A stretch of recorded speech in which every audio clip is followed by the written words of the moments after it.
네, 공수처에서 윤석열 내란 수괴가 실제로 12월 4일 새벽에 2차 비상계엄을 획책했던 단서를 조사로 밝혀냈습니다. 관련해서 국회 내란국조특위 위원장을 지내신 더불어민주당 안규백 의원님 모시고 다양한 국방 현안 여쭤보도록 하겠습니다. 어서 오십시오, 의원님. 네. 연일 고생 많습니다. 그러니까요. 예. 아니 지금까지 적확한 정보를 기반으로 팩트를 정확하게 다 맞추셨습니다. 그렇습니다. 윤석열 도주설도 맞추셨고, 네. 예. 그리고 지금 관련된 14명 내용, 체포. 예, 체포 명단, 2차 계엄 시도. 2차 계엄 시도 이것도 네. 다 이제 딱딱 맞추고 계시는데요. 네. 일단 내용은 뭐 시청자분들께서 아직 확인하시지 못하신 분들이 있어서 좀 말씀을 좀 드리면 12월 4일 새벽 1시 16분께 합참 지하에 있는 결심 지원실에 들어가 가지고 일반 분들은 이 결심실하면 뭔지 모르니까 그렇죠. 합참에 가면은 지하 방카가 전군에서 다 이렇게 네. 모이는 C4I 체계가 있습니다. 정보를 공유하고. 예, C4I. 예. 그 C4I. 예. 그러니까 한반도 전역의 모든 상황을 그 스크린할 수 있고 네. 공유할 수 있는 게 있거든요. 예. 거기 보면 이제 한 10평도 채 안 되는 이런 공간에 한 10여 명이 들어갈 수 있는 그런 군 수뇌부가 들어가서 작전 상황을 결심할 수 있는 네. 그런 결심실이 그 지하 방카 내에 따로 있습니다. 예. 왼편에. 근데 이게 결심실이라는 말 자체가 네. 굉장히 서늘하고 섬뜩합니다. 그러니까 이제 거기서 결심하면 전쟁하는 거죠. 그렇습니다. 네. 모든 것을. 예. 그래서 이제 군 아주 그 최고의 수뇌부만 들어가서 예. 어떤 현안을 놓고 예. 결심하면 거기서 이제 액션 플랜을 짜는 실행을 하는 거죠. 이제 그런 결심실에 들어가서 네. 2차 계엄을 시도를 강하게 했다. 네. 거기 보면 이제 국회의원을 잡아들여라. 또 김용현 전 장관한테 네. 그런 질책을 했고 그렇습니다. 또 이진우 수방사령관한테도 예. 내가 2차, 3차 계엄 계엄할 시도하면 수 있죠. 된다. 예. 빨리 실행을 해라. 더 많은 병력을 집어넣어서 국회를 끄집어내라. 예. 이렇게까지 이야기를 했다는 거 아닙니까? 그렇죠. 그래서 지난 청문회 과정에서도 이 부분에 대해서 굉장히 집요하게 했습니다. 집요하게. 네. 예. 그래서 이제 박안수 계엄 사령관한테 예. 그 2차 계엄을 시도했던 정황들이 여의도에 일단의 병력들이 철수하지 않고 네. 계엄 해제된 이후에 여의도 공원과 성산대교 남단에 일단의 병력 세력이 있었고 네. 또 그 계룡대에서 장군과 연관급 34명이 예. 서울로 버스 한 대를 타고 상경을 하려는 시도가 그렇죠. 예. 있었고 그렇습니다. 또 그런 또 저 합참 계엄 과장한테 너는 왜 일머리가 없냐? 너는 왜 일을 그렇게 하냐? 그 말은 본인이 적극적으로 2차 계엄을 시도를 했다는 그 의지가 아니겠습니까? 그렇습니다. 그리고 국회가 1시 1분에 계엄 해제를 했음에도 불구하고 4시 30분까지 그걸 발표를 안 했죠. 국무회의에서 예. 통과를 않고 발표를 안 했거든요. 그렇죠. 근데 그 3시간 30분 동안에 굉장히 준비를 많이 했다는 여러 가지 상황 증거가 나오고 있는 겁니다. 그러니까 그 3시간 30분간에 어간에 네. 다시 2차 계엄을 하려고 했었던 건데 이제 공수처가 밝혀낸 내용을 들어보면 거의 너무 머릿속으로 그려집니다. 그래서 제가 상황을 좀 설명을 좀 드리면 시청자 여러분들께서 이해하시는데 큰 도움이 될 것 같은데요. 이 방첩사 간부 A 씨가 진술한 내용입니다. 국회 계엄 해제 의결 이후에 정말 무서울 정도로 소름 돋는 일이 용산 합참에서 있었는데 당시 비화폰 단체 메시지방에 그 상황이 공유됐다. 그런데 이게 유출되면 안 될 것 같아서 그 대화방을 삭제했다. 관련된 이제 진술을 받은 건데요. 앞서 말씀드린 대로 12월 4일 그 새벽에 내란 수괴 윤석열이 합참 지원실에 결심 지원실에 찾아가 가지고 김용현 장관에게 소리를 지르면서 국회의원부터 잡으라고 했는데 그러니까 이제 김 전 장관이 인원이 너무 부족했습니다. 이제 중과 부족 얘기를 한 겁니다. 그랬더니 거듭 적극적으로 윤석열 소리를 고성을 지르면서 그건 핑계에 불과하다. 국회에서 의결을 했어도 새벽에 비상계엄을 재선포하면 된다. 이제 이런 얘기를 한 겁니다. 그러니까 또 어떤 얘기를 하냐면 핑계다. 그러게 내가 잡으라고 했잖아요. 다시 걸면 됩니다. 잡아라. 국회의원 등 체포 지시를 하라. 제2의 비상 그 계엄 선포를 하기 위해서 적극적으로 일종의 이제 닥달을 한 거다. 이게 확인이 좀 되는 거거든요. 지금 상황에서 놓고 보면 그 새벽에 3시간 반 동안 결심 지원실에서 비상계엄이 다시 선포가 됐다면 국회대로에 나와 있었던 그 장갑차를 맨몸으로 막았던 시민들에게 어떤 사태가 벌어질 수 있었던 겁니까? 그게 이제 정황 증거가 나오는 게 예. 20만 3,500발인가요? 예. 일단 실탄이 탄약고에서 분출돼서 밖으로 그렇습니다. 나왔습니다. 예. 거기다가 HP탄. 예. HP탄은 군 고위 장성도 잘 모르는 뭡니까? 이중 목적탄입니다. 이중 목적탄. 이중 목적탄. 네. 예. 한 번 벽을 뚫고 들어와서 예. 한 번 터지고 안에 들어와서 또 한 번 터지고 2번. 두 번 이중 목적탄. 그게 이제 그 무지무지한 거죠. 이게 일반 장군들도 잘 모르는 그 탄인데 네. 그런 탄까지 불출해서 가지고 나왔으니까요. 나름대로 철저한 준비를 했는데 네. 시민의 저항과 국회의 빠른 그 의결로 네. 해지 의결로 이걸 성공을 못 거뒀는데 예. 만약에 2차 계엄이 시도했다면 예.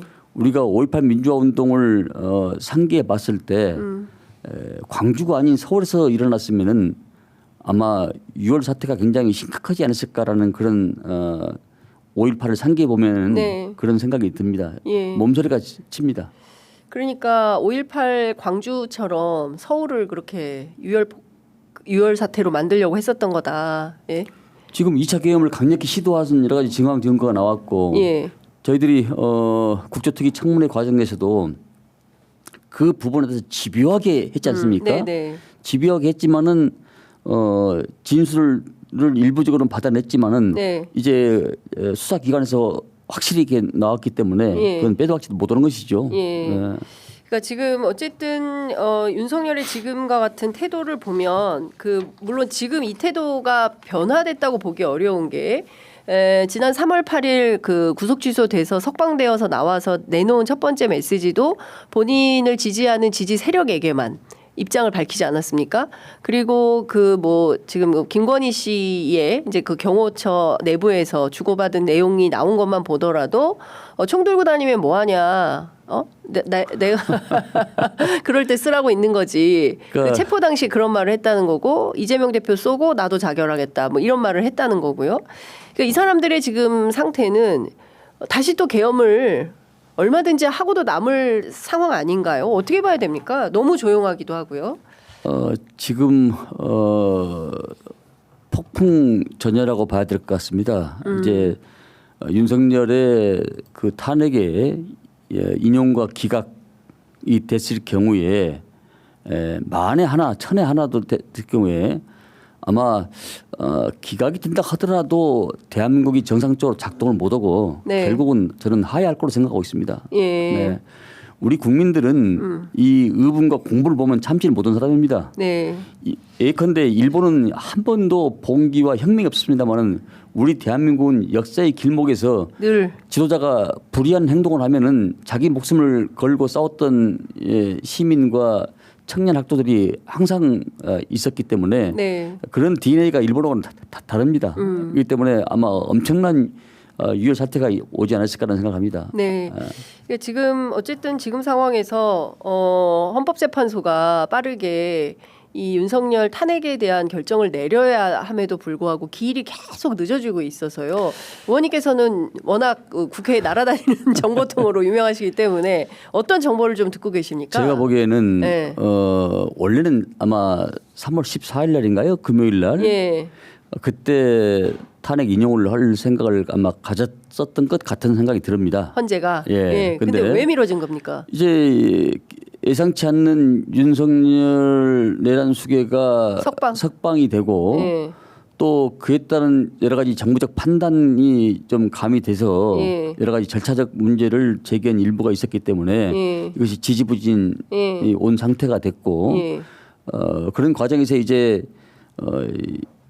27일 정도 금요일 정도 하지 않을까 싶은 생각이 듭니다. 28일. 목요일. 이번 주 목요일. 예, 의원님은 28일. 또 27일. 27일 목요일 정도 아마 선고가 예. 인용이 되지 않을까 싶습니다. 근데 금요일이 아니라 목요일이다. 네. 그렇게 보시는 이유는 이재명 대표 재판 이후에. 그렇습니다. 재판 이후에 예. 또 그 시간적으로도 예. 그날을 넘기면 아마 안 될 것 같아요. 그래서 아마 제가 판단되기에는 목요일 정도가 아마 선고 기일이 잡히지 않을까 싶습니다. 근데 이제 헌법재판소가 기일을 계속 늦추면서 28일 또는 27일 이번 주 아닐 수 있다. 4월로 미뤄지고 한덕수 국무총리에 대해서는 뭐 기각해버리고 무한정 기일을 늘릴 수 있다. 4월까지. 문영배, 이미선 두 재판관의 임기가 만료되는 4월 18일까지 미룰 수도 있고 헌재 결정 기일인 180일을 생각해서 6월 12일에 결정할 수도 있다. 박선원 의원께서는 그런 점을 우려하거든요. 지금 그렇게까지는 갈 수가 없고요. 네.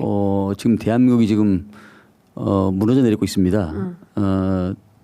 헌재의 법리적 판단도 중요하지만은 네. 정부적 판단도 하는 곳입니다. 헌재가. 네. 예. 지금 대한민국이 월수 100만 원 이하 자영업자가 약 900만 명이 12.3 내란 이후에 지금 양산되고 있는 실정이고 모든 정치, 경제, 사회, 문화 모든 부분에서 주저앉아 있기 때문에 한시라도 빨리 인용을 저는 해야 된다고 생각을 하고 있고 27일 이상은 늘어지면 안 되겠다 이런 판단도 아마 하고 있을 걸로 그렇게 생각하고 있습니다.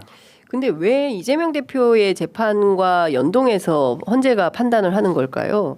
사실 이재명 대표랑 아무 상관이 없지 않습니까? 윤석열의 탄핵 심판이 이재명 대표의 선거법 위반 사건하고 무슨 상관이 있다고? 연관관계 전혀 없죠. 그러니까요. 전혀 없는데 왜 그런 판단을 했을까요?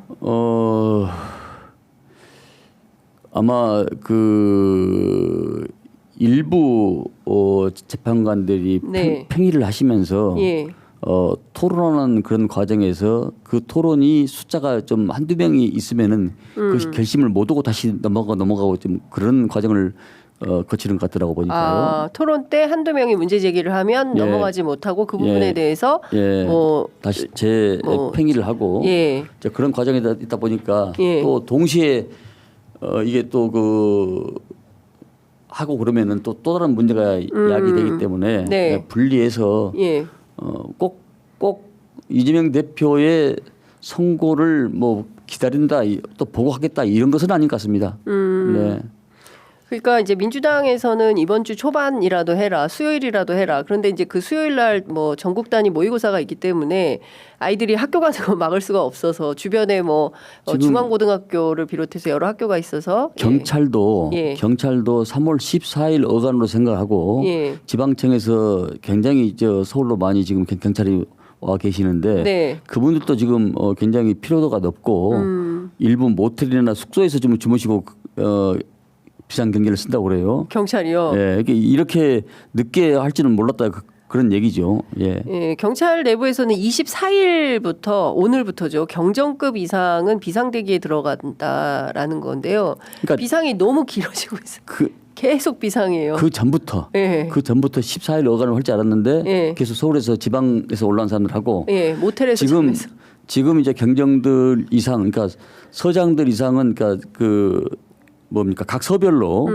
있어가지고 감사원 쪽은 약간 좀 느슨해서 좀 범위가 넓고 헌재 아래쪽은 몇 개 서에 이 촘촘히 이렇게 서장급들이 지휘를 하고 있는 것 같습니다. 근데 아마 준비를 하고 있는 것 같아요. 그래요. 네, 어쨌든 의원님께서 27일로 딱 생각하시는 이유가 있으실 것 같습니다. 왜냐하면 이게 늘 맞추셨기 때문에. 아마 27일로 해서 100% 인용할 거로 생각하고 있습니다. 27일 100% 인용한다. 예. 대예측이 나왔네요. 27일 100% 지금 그러니까 8대 0으로 그렇습니다. 인용한다. 100%. 이 헌재에서는 이 개헌법과 헌법을 보면은 무장한 군인이 국회와 중앙선거관리 헌법기관을 침탈할 수가 없거든요. 네. 그 자체만 하더라도 아시다시피 헌재는 뭐 재판이 아니기 때문에 네. 헌법 위반 여부를 보기 때문에 그 자체만 하더라도 헌법 위반이라고 저는 판단하기 때문에 다른 부분은 볼 것도 말 것도 없다고 생각합니다. 예. 예. 뭐 5가지 사유가 있지만 그거 다 따지지 뭐 않더라도 포고령 뭐 이거 저거 뭐 예. 이 절차 문제 이거 뭐 따지지 국회의원 않더라도 체포 뭐 이런 거 다 따지지 않더라도 하나 국회에 계엄군을 집어넣은 거. 네. 네. 무장군인이 군합발로서 의정 단장을 짓밟고 예. 창문을 깨고 들어와서 예. 의원들을 체포하고 전기를 끊고 예. 이런 것 이 자체만 하더라도 예. 이 자체가 바로 헌법 위반이기 때문에 예. 그 범위를 벗어나지 못할 것이다. 네. 그래서 저는 8명 저는 인정을 확신을 갖고 있습니다. 그런데 27일에 할 거다. 네. 28일이 아니라. 네. 왜냐하면 왜 27일이라고 보세요? 27일. 27일은 예. 이게 그 이재명 대표가 26일이고 예. 그 6일 다음에 바로 예. 이어서 하는 것이 헌재 순리가 맞다고 그렇게 판단합니다. 이재명 뭐 대표. 특별한 이유를 갖고 말씀드린 것은 아니지만은 네. 그러니까 이재명 대표 그러면 이재명 대표 판결에 대해서는 어떤 전망을 가지세요? 이재명 대표 판결은요. 1심하고 달리 그 항고심에서는 네. 이걸 보는 것 같더라고요. 그러니까 공직선거법은 네. 국정감사에서 이재명 대표가 경기도지사일 때 예. 그 증언에 의해서 진술해서 넣은 거 아니겠습니까? 예. 국감법을 보면은 국감 현장에서 증언과 진술한 내용에 대해서는 다른 법에 저촉되지 아니하고 불이익을 당하지 않는다 이렇게 지금 나와 있습니다. 그러니까 이것은 안 맞는 것이죠. 지금 공직선거법에는. 네. 그리고 이게 도지사 시절에 있었던 국감장에서 있었던 얘기고 토론 과정에서 네. 대선 토론 과정에서 나왔던 얘기가 아닙니다. 예. 대선 토론 과정에서 나왔던 얘기가 아니기 때문에 이 법이 적용이 안 되는 것이죠 이게. 그리고 그 진술한 내용에 대해서는 국감 증감법에 국회 증감법에 의해서 적용되는 것이지 타법에 적용이 안 된다는 광의적인 의미가 있는 겁니다. 그러니까 하려면 그 예컨대 백현동 관련된 진술에 대해서 법을 위반 여부를 따지려면 국회 증감법으로 따져야지 선거법으로 따질 일은 아니다. 그렇습니다. 예, 예. 예. 그래서 국회 증감법에도 예. 다른 법에 불이익을 당하지 않는다 이렇게 지금 나와 있습니다. 법조문에 제가 매번 상임위원장이나 예. 저 국조특위위원장을 할 때 매 회의 때마다 그걸 제가 반복해서 예. 고지하고 예. 알려주고 그렇게 했던 내용입니다. 이 그러니까 내용이. 증감법에 따라서 뭐 위증을 했다면 위증죄로 처벌을 받을 수는 있지만 그게 아니라 선거법으로 처벌받을 일은 아니다. 아닙니다. 예. 아니고 그래서 무죄를 확신하십니까? 그렇습니다. 이게 토론 과정에 대선 토론 과정에서 나왔던 얘기도 아니고 그리고 주영진의 뉴스브리핑에 나와서 김문기를 모른다라고 한 대목에 대해서는 이미 그것은 무죄를 받았기 때문에 그러면 그 이재명 대표 재판도 무죄 가능성이 높다 이렇게 보시는 겁니까? 저는 그렇게 보고 있습니다. 예. 네. 예. 지금 아마 그래서 이 2심 재판부에서는 네. 다른 시각으로 조명을 하는 걸로 제가 얘기를 듣고 있습니다. 2심 재판부는 전혀 다른 시각에서 네, 네. 이거를 해석한다. 그래서 무죄 그렇습니다. 가능성이 높다. 그리고 공직선거법은요. 예. 당선된 사람을 목적으로 예. 허위 사실을 유포했을 때 그 직을 상실하기 위해서 만든 것이지 예. 낙선한 사람을 하는 경우는 거의 드뭅니다. 그렇죠. 낙선 목적으로 타인을 비방할 때 이게 선거법 문제가 그렇습니다. 되고 그 당선을 목적으로 또 거짓말을 했을 그리고 때 집행유예형을 이상 받은 사람이 2-3명에 불과합니다. 2-3명에. 네. 허경영 씨인가요? 네. 그분은 뭐 이병철 삼성 그 왕회장이 자기 아버지라고 뭐 했던 그런 부분 아닙니까? 네. 그런 부분에 있어서 명백히 허위사실 유포하는 경우에 예. 그런 경우에 집행유예가 한두 번 있었지. 예. 다른 경우에 집행유예형 징역을 선고를 내린 경우는 거의 없습니다. 거의 없습니다. 근데 1심에서 너무 무거운 사실상 이제 이재명 대표의 선거법 사건은 1심에서 무죄 나올 거다라는 전망을 굉장히 많이 했었는데 사실상 그 징역형이 선고가 됐기 때문에 너무 무거운 선고가 나와서 항소심에도 그 영향을 받지 않을 수가 없다라는 전망도 있는데요. 윤석열 내란 수계를 석방한 지기현 판사를 보면은 네. 뭐 계상한 논리로 시간을 날짜를 시간으로 계산하고 네. 우리가 일상적인 삶이나 모든 법이 날짜로 계산하지 시간으로 계산하는 사람이 어디가 있습니까? 네. 그 뭐 희한한 일도 많이 있긴 있던데 저는 그렇게 판단하고 있습니다. 네. 그 내란 국조특위 위원장을 하셨기 때문에 이 사건 형사 재판이 어떻게 흘러가는지도 이제 뭐 주목해서 보실 것 같은데요. 이 키맨이 있으니 노상원이라는 사람 아니겠습니까? 네. 근데 이 노상원은 입을 닫고 있어요. 재판 과정에서도 그렇고 그런데 지금까지 드러난 사실을 종합해 볼 때 노상원 수첩이 가장 끔찍합니다. 최근에 무슨 종이 관, 영현백 이런 것까지 나오지 않았습니까? 그게 한 5천 개 정도가 준비됐다고 한다면 20만 정도의 시위대가 모여서 발생할 수 있는 사상자 혹은 사망자를 계산해서 그렇게 군이 준비한 거 아니냐 이런 이제 분석도 나오는데요. 오랫동안 국방위 위원장도 하시고 네, 네. 우리 군은 국가 재난 재해 때 구조하는 일이 기본적인 미션입니다. 그래서 우리 군은 모든 사회의 재난 상황에 대해서 대처해야 되기 때문에 네. 영해백과 관 이런 것들을 준비를 하긴 합니다. 중기 계획, 단기 계획에서 중기 계획 하는데 네. 평소에도 예. 영현백에 대해서는 예. 그 시신을 넣는 그 백 있지 않습니까? 예, 예, 예. 그 영현백에 대해서는 준비를 하는데 예. 이제 그 2024년 그때가 좀 약간 좀 높았던 것 같아요. 예. 근데 중기 계획이 보면은 그 정도의 숫자를 준비를 하라는 그런 중기 계획상에 지금 나와 있는 것은 사실입니다. 근데 이것은 더 제가 네. 더 좀 관찰해 봐야 될 그런 문제라고 생각합니다. 그러니까 그 중기 계획에는 이것은 이제 국방부의 이제 공식적인 입장인데 그 중기 계획에 따라서 그 정도로 준비한 것이다. 근데 하필이면 왜 계엄 이후에 서울에 직접 연락을 해서 그 업체를 네. 알아보고 했을까? 근데 이제 그리고 그걸 제가 더 파봐야 되는데요. 예. 2022년 중기 계획에 나온 내용이기 때문에 예. 그것을 더 면밀히 이게 지금 2024년에 나온 것이 아니고 네. 2022년부터 이게 중기 계획에 지금 작성돼서 나오는 내용이기 때문에 네. 이 부분에 대해서는 섣불리 판단하는 것보다는 더 면밀히 분석을 하고 더 검증을 해봐서 저는 대답을 내놔야 된다 생각합니다. 네. 근데 어쨌든 이게 지금 그 지역도 다 오음리, 그다음 오음리, 예. 그다음에 현리, 인제 예. 이게 이 2군단, 3군단이 있던 지역이고 과거에 이게 다 노상원 씨가 그 근무했던 근무지라는 공통점이 있고 또 하나는 삼천교육대가 있었던 지역이기도 하고 뭐 종합해 볼 때 비상계엄과 무관하겠나 이 영현백이 그런 것 때문에 소름 돋는다라는 말씀들을 많이 하십니다. 무관하지는 않겠지만은 비상계엄과 무관하지는 않겠지만은 왜 2024년도에 갑자기 이렇게 많이 올라갔냐 영현백 구입이 네. 그 부분에 대해서는 이제 서류만 봐서는 될 일이 아니고 네. 더 깊이 파서 그걸 명백히 잡아야 이야기를 할 수 있다 이렇게 저는 생각합니다. 그러니까 지금으로서는 좀 이런 것들이 나오는 의심은 가는데 정황상 정황상 의심은 가는데 함재적 의심은 가는 추론과 의심은 가는데 예. 이 부분이 왜 이렇게 됐는가에 대해서는 더 명확히 책임 있는 사람으로서 명확히 말씀드릴 수가 있지 네. 의심만 가지고는 말씀드릴 수 없다. 예. 제 개인적인 생각입니다. 한남동 관저는 네. 지금 어떤 상태입니까? 너무 뭐 SNS로 뭐 산불에 대해서 뭐 잘 관리해라 뭐 이런 입장, 뭐 피해자 위로하고 뭐 이런 입장을 내긴 했는데 그거 말고는 일체의 그 구속 취소 이후에 지금 뭐 김치찌개 끓여 먹었다, 토리를 끊어 안았다. 뭐 그거 말고는 관저 정치를 시작했다라는 얘기는 나오지만 그밖에 다른 얘기가 없어서요.